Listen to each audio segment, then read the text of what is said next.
Hi, this is Mitch Doan, and along with Jamie Richardson, we're your hosts of the Break-Thru Active podcast. We aim to deep dive into health and fitness that will help bring you a better understanding of topics that are of interest to you and can help you on your own journey. If you are enjoying the episodes, we'd love for you to leave us a rating on the platform you listen to your podcasts. Enough from me, sit back, relax, and enjoy the episode.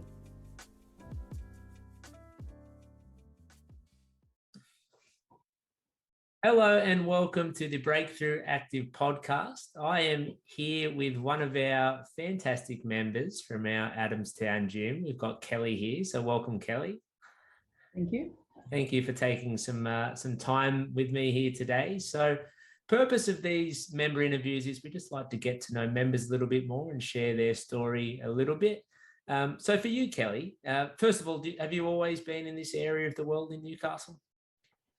Yeah, pretty much, except for a brief stint in Sydney in my 20s. I've always been from Newcastle and lived in Newcastle. You didn't like the Sydney lifestyle?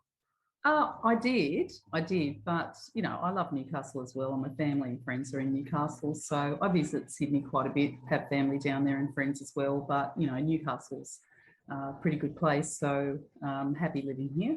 I always like to say that Newcastle has all the best things that Sydney has, minus all the traffic and minus, paying for parking and tolls and all that. I'd agree. I would agree. But, you have some people who think that Newcastle's busy now after many years of it not being, but I think that's probably everywhere at the moment, getting more. Yeah, but true. Oh, very interesting. And for you, from a family perspective, you got kids? I do have two kids. I have a daughter who's 19 and my son is 17. So two kids. All right. And they're still with you at home, probably by the same. Yeah, both with me at home. My daughter's, as I said, she's 19. She's at uni and working. She's working in a restaurant. And my son, my 17-year-old, he's still at high school. He's in year 11, but he keeps me very busy. He plays a lot of basketball. So we do a lot of traveling and weekend, and through the week training sessions and all that kind of stuff. So, it's never dull. That leads into my next question, where I was going to just ask about kids' sport and things, because I know, obviously having teenage kids, it's probably a big part of a lot of parents' lives. So I did know you're involved with basketball, but how long has he been a part of that? And I know you've been a part of it quite a long time as well. Yeah, Lloyd's been playing. I think I finally managed to get him to play when he was about 8. He's very tall. He's a little over 6'6" now, and he's always been tall. So it was a no-brainer with me always being involved in basketball as well. So it took a little while to get him involved. He wasn't interested in it, straight up. It was only because I got a group of his friends as well to play in a team, and I was coaching them. And I think it was about a season and a half in when it finally.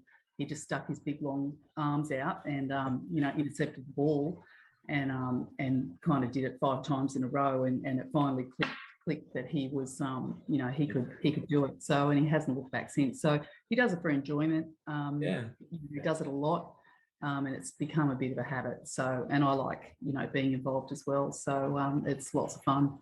It's basketball in Australia and in this area, I know, has become really increasingly popular. I follow, a lot of the American stuff, nothing, too much locally, but speaking with parents, I know Lisa and Nat, who are involved in our program too, they got kids who play, and said that there's more teams registered now than there ever has been. And I think a lot of Australian talent in America now, which has probably, got a lot of the young kids to want to do it a little bit more. Yeah, there's a lot of pathways in basketball that probably people don't realise, because it's, I suppose you hear more about soccer and netball and rugby league in Newcastle, but basketball is actually it's the second biggest sport in Newcastle. Yeah, wow. And there are a lot of pathways, beyond basketball as well.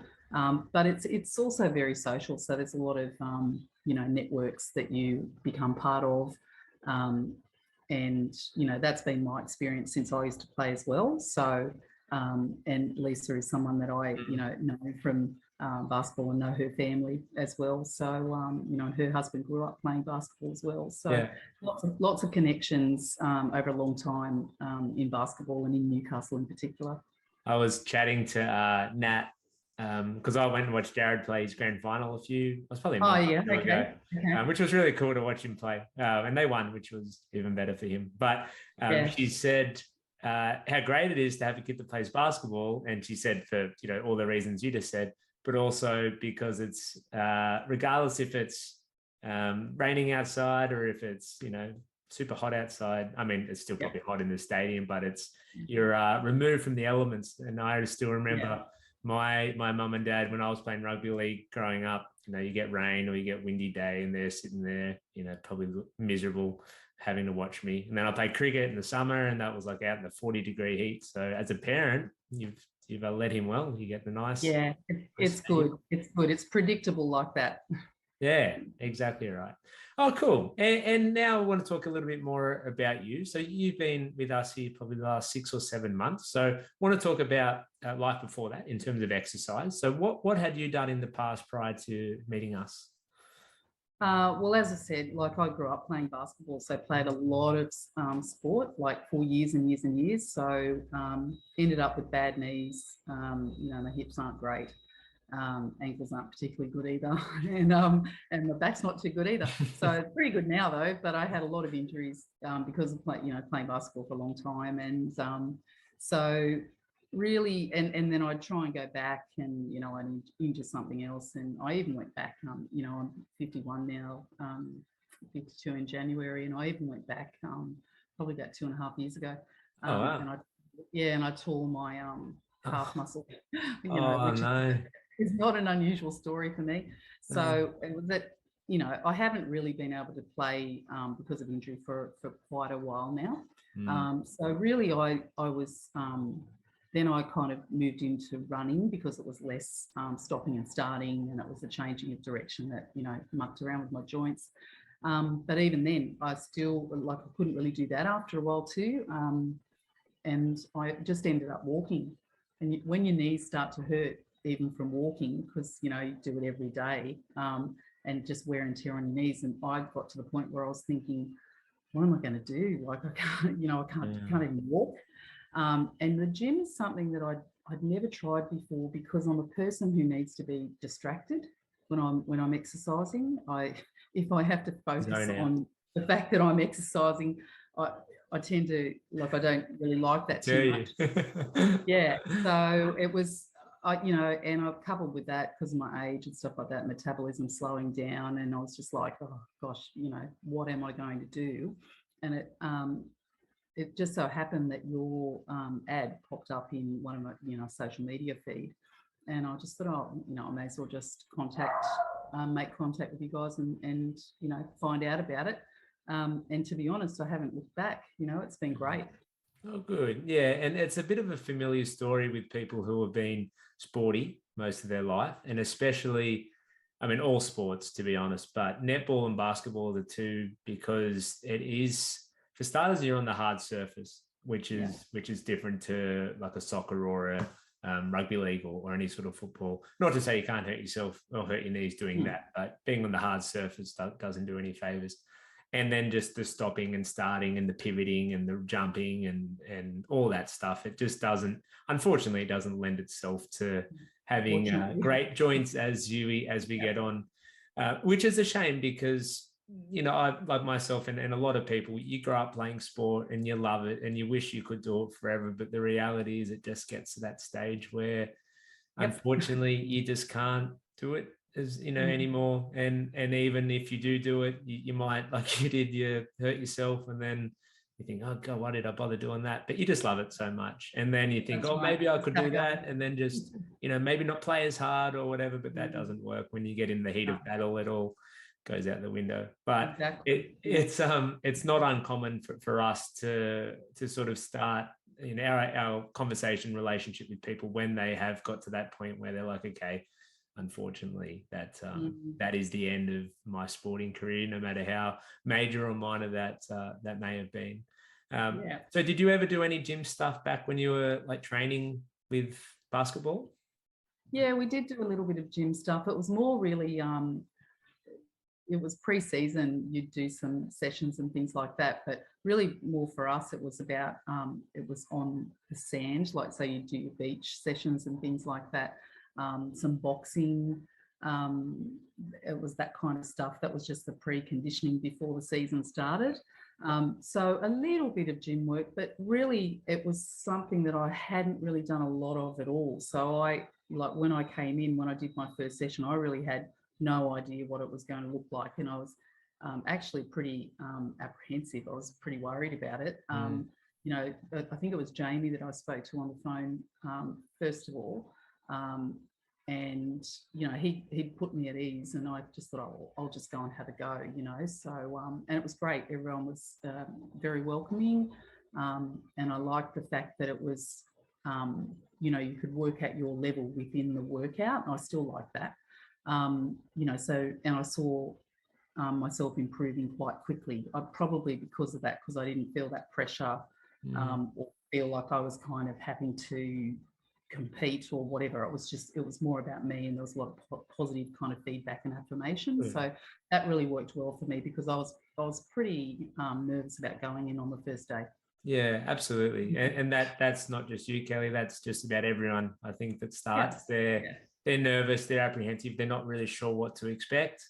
And, you know, a big part of, you know, our job, you know, whoever speaks with them first, is to try to do our best to ensure them that, you know, it is your own workout. There's going to be other people there. They may be fitter than you, they may not, but it's very much, you know, your own workout, and we tailor things to suit. But for yourself and for others who haven't really ever done that type of gym thing as well, it is a big step, and it is challenging to take that step to walk through the door and do your first one. But obviously now we're sort of 6 or 7 months down the track, and we're still coming along pretty steadily. So how have you found it all in the last 6 months, and what do you think's improved the most for you? Oh, look, there's actually a few things, and, you know, not to be underrated at all is flexibility. Like when I was coming at first, like I couldn't cross my legs when I was sitting on the ground, like to do the stretches at the end of it. And that I actually got past that pretty quickly.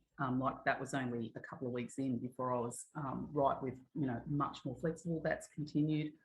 Strength, obviously, I feel a lot stronger.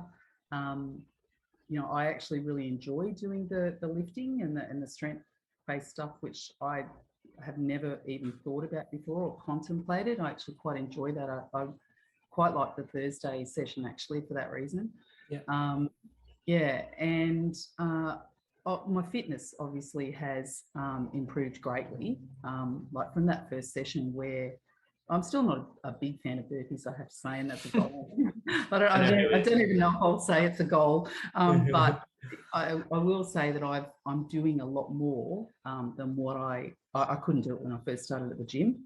I'm doing everything now, really, and I was going in there honestly to lose some weight as well, and I have been doing that, and that's actually been the best thing, I think, for me, because I've managed to, because I've done a couple of those things, those courses that you do, those little, you know, information kind of, I think it was it wasn't a weight loss challenge, but it was a healthy eating challenge that you did all the time. I got involved in that.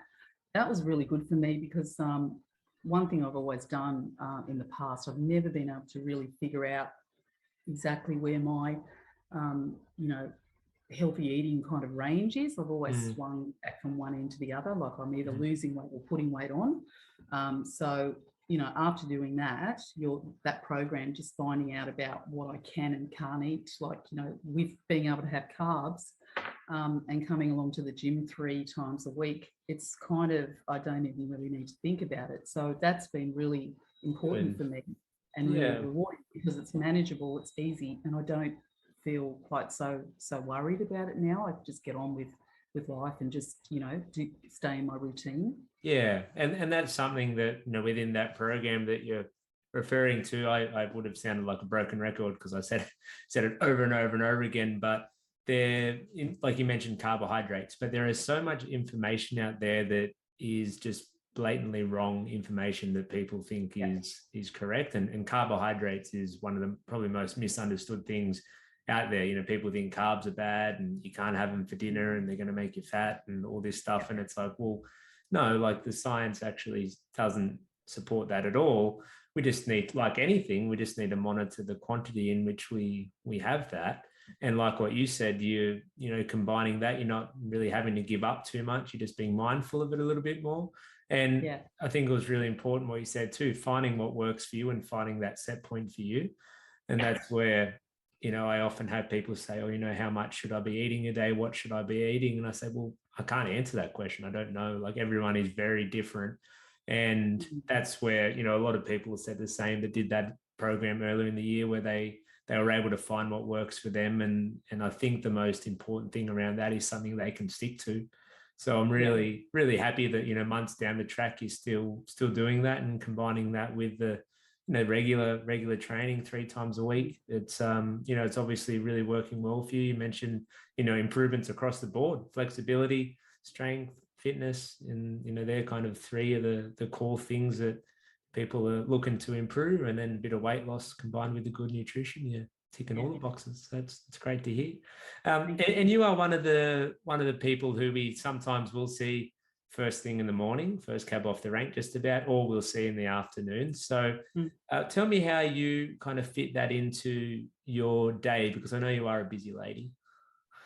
Yeah. Look, I tend to look at the week ahead and what I've got on, because, you know, sometimes I do have afternoon meetings, or, you know, as you know, there's been a couple of times where I've had to, you know, head away for a couple of days and things like that. So I tend to plan the week before, and I have a look at what sessions I can fit in. That's why I like the fact that you guys are open in the mornings and in the afternoons. It gives me some flexibility there to, you know, still make sure that I get my 3 sessions in. Like, my goal eventually is to be coming 4 times a week, but 3 times is working. Like, I know that that's working for me at the moment. So yeah, that's pretty much what I do. Like, if I know I'm going to have a really busy week on, you know, I probably would come for 3 morning sessions, usually to the 6 o'clock sessions. Being winter, I'm quite happy to come in the afternoon. I have been. I think I was last week, I was in the morning, but this week I went in the afternoon sessions, and that's good. It suits me. I also like changing things up. You know, it's nice to have a bit of a change within routine. I think it just keeps it interesting. Sure. There's a lot of different people who you meet at the gym as well. So, you know, there's the morning crew and the afternoon crew, and I tend to, you know, turn up to either, but it's really dependent on what's going to be happening in my week. And I can plan around that, which is good. It really suits me. Yeah, it really suits busy people, I think. Yeah, good. And I think that the planning aspect of it's really important. And again, referring back to the nutrition program earlier in the year, and I still say it, you know, probably every week, where planning is just so important for everything. You know, everything in life you could probably, you know, say you need a plan, but as it relates to health and fitness, like the exercise type of thing, side of things, and then the nutrition side of things. And, you know, the reason why I wanted to ask fitting it into your week, because I know you're busy, you've got a lot on, you're a mum, you've, you know, got a lot on with work, and still you're making that time. It's not so much about having the time, it's about making the time. And that's where, you know, some people don't think they've got enough time, but really, you know, you just have to make some time for things that are important to you. And you've obviously done that, whether it is waking up an hour earlier to come in, or giving up some of your afternoon to come in there. And then with the nutrition stuff as well, you know, just doing a base level of planning at the beginning of the week, and planning what you're going to have, making sure you've got the food there ready to go. And I think combined, when you're planning your exercise and you're planning your nutrition, it's going to lead to really good things. So I can tell that that's where you're at, you know, sort of 6 months in, which is great.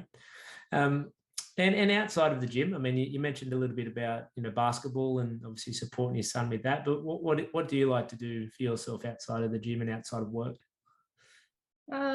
Look, it's probably, you know, I've mentioned about my son playing basketball, but I'm still quite involved in basketball, and that's a bit of an outlet for me. So, you know, I enjoy, you know, I have a close group of friends, and I catch up with them as much as I can.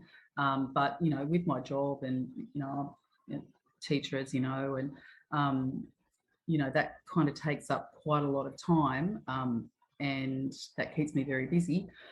So I do like to have a bit of quiet time as well. So sometimes it's nice just to switch off. So bit of alone time. Yeah. So if I get a chance, I love to have a quiet weekend. So it doesn't always happen. But it's nice just to switch off and, whether there's a good show that's on TV or something like that, or, a bit of gardening. I don't mind a bit of gardening and stuff like that, and just getting on top of things at home. So, but, the gym, the other thing, the reason I took on the gym was because it was really a well-being thing for me. Like, I think it's important to do something proactive to look after yourself. So that for me is actually a big part of my outside of work and looking after, my well-being as well. So, that's actually part of what I do to feel good, and to look after myself. Yeah. It's I mean, obviously before we discussed a lot of the physical benefits, but yeah, there's a huge part of it which is mentally pleasing when you are doing something for yourself and it's something positive. And like yourself, you've got kids, you've been mum and probably running after them for their whole life and work and everything, and finally the point where they're a bit older and you've got a bit more time to yourself. And it's very common when people come into our network, they're at that point where they're like, listen, I've been a mum or a dad for forever, and now I finally have a bit of time for me. And that it's different ages for different people, but it is that time where you can, as much as it's nice to switch off in front of the telly and watch something, but you can switch off, get through a workout, know you're doing something really well for yourself, and all those positive endorphins and all the positive things that come from that. It's really great once you sort of finish that workout, know you've done something positive for yourself instead of maybe skipping it and doing something not so great at home. Exactly. Yeah. Before we wrap up, what do you think the likelihood is of Newcastle getting a basketball team? You might be. We are, like, we've got the senior men and the senior women, and they're both going really well. But we had the Newcastle Falcons years ago, and I used to go and watch them. Yeah. We are aiming for a women's WNBL team. Oh, cool. It's not in the immediate future. Like, we've got to get the new stadium built first, because you mentioned before about the numbers. The numbers are at the point now where we cannot fit people in the stadium. So we're looking at building a 10-court stadium. So we've just got to break ground. We've got to get it to happen. Yeah. So once that happens, once that's done, there'll be a dress court in there, like a stadium, full-on stadium style court there. So the plan is to get a WNBL team, a women's team, and then it would be great to have the men come back to Newcastle, but that's a pretty big process to make that happen. So you never know. Know. It would be good. It would be good to have them back here. That's for sure. Because when I follow the NBL a little bit, and there's a Tasmania team that came in just this last season. Yeah, Jack Jumpers. Jack Jumpers, I think. Yeah. Strange name, if you don't mind. Made the grand final. They did. They did very well. They made the grand final. And my initial thought back when I first heard that was happening, I was like, what about Newcastle? Because I know. They have a certain amount of licenses, and we'd have to win one of those back. So. And Newcastle is such a big sporting town. Like, the Knights get unbelievable support for a team that's no good. Yes. And I'm a Knights fan saying that, but we'll support anything that's local. The Jets get a lot of support. Yeah. The women's rugby league team have got some really good players coming over next season. So there's definitely a bit of support there, but hopefully they can coordinate things, and in the not too distant future have a team. That'd be very cool. Would be awesome. I actually, last thing on it, I actually went to watch, I think it was maybe like 2 or 3 years ago when the Sydney Kings were meant to play up and Andrew Bogut was playing. Yeah. Went there, sitting there in the crowd ready to start, and the court was wet, and then they called it off. I know, that was terrible. But the good news is that they did pull that court out again recently when the Opals played Japan, and it all went well. We didn't get the win, but the court was okay. No one slipping and sliding around. No, thank goodness. That didn't probably do too much in the positive column for Newcastle basketball, but no, we'll leave it there today, Kel. But thank you so much for coming on, and it's really great to have be able to see your progress the last 6 months, and really good to even hear some of the really positive benefits that you've experienced in your time with us so far. We love having you part of the program and look forward to having you continue to progress with us moving forward. So it's been great so far, and looking forward to the future. Thank you. Thanks, Kelly. Have a great night, and thank you everyone for listening, and I'll talk to you guys on the next. I hope you enjoyed the episode.